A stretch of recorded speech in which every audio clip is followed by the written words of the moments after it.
Well, if you're the parent of young children and planning a vacation, you gotta listen up. Travel expert Kendra Thornton is the mother of 3 children under the age of 8. So she knows all about the stress of vacationing with a little one. She's joining us from the Legoland in Florida, Orlando, Florida, with some of those great tips creating the most memorable family vacations. Hi, Kendra, and I tell you what, I'm sure that over the years before you had children, because you're an expert now, you were watching how to keep those children intact, especially like maneuvering through the airport and through Legoland as well.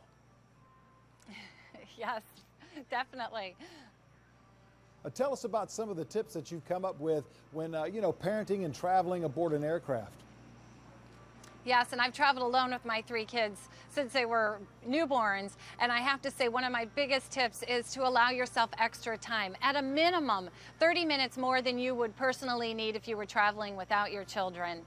And secondly, I'm surprised how many parents don't realize about a great resource. Let's say their flight is maybe delayed or even canceled because of mechanical or weather reasons, or maybe their checked bags don't make it to their final destination. You can go down to the baggage claim office at the airport, and they have emergency supplies for babies. They have formula, diapers, blankets. It's a resource I've had to use in the past, and it's great for families to know that that's available. And lastly, I suggest, of course, families know to be traveling with technology to keep the kids occupied, but it's great also now that most airplanes have onboard Wi-Fi. So let's say maybe you don't have time to pre-prepare and download a new game or application for your child, that you can do this now while you're flying with them, which is really convenient.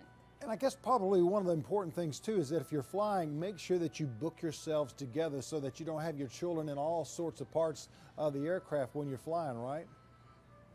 Well, absolutely. You know, in some cases you have to pay for certain seats. So yes, I mean, as much as possible, I feel like most airlines are really good about accommodating families that maybe weren't able to pre-reserve seats by each other and still get them together when they board. Great information. How about going on vacation? Some of the great places, maybe some great locations and some times of the year. What do you suggest for that?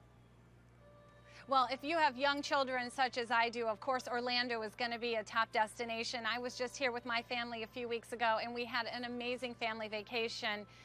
And really, as far as when to go, May is the best time to do it because you're going to have the shorter lines, and also you're going to have incredible weather. As you mentioned, I'm here in Legoland, and the new Duplo Valley is opening in May, which is going to be a great attraction, and there's a lot of deals to be had that month too. Both Legoland and SeaWorld are admitting kids for free that month, and then also Universal and Disney have some great deals as well, and people can go to visitorlando.com/May to get more information on those. Great information. One little quick question. Also, do you go along with what I call the leash law, having that little harness around the children and having the little string attached to them so that they really can't go that far? I mean, that's one of the greatest inventions I think has ever come across.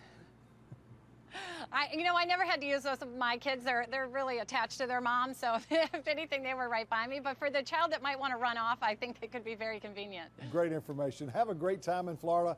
Thank you so much for joining us today. Thanks for having me. And we've got more after the break, so stay with us.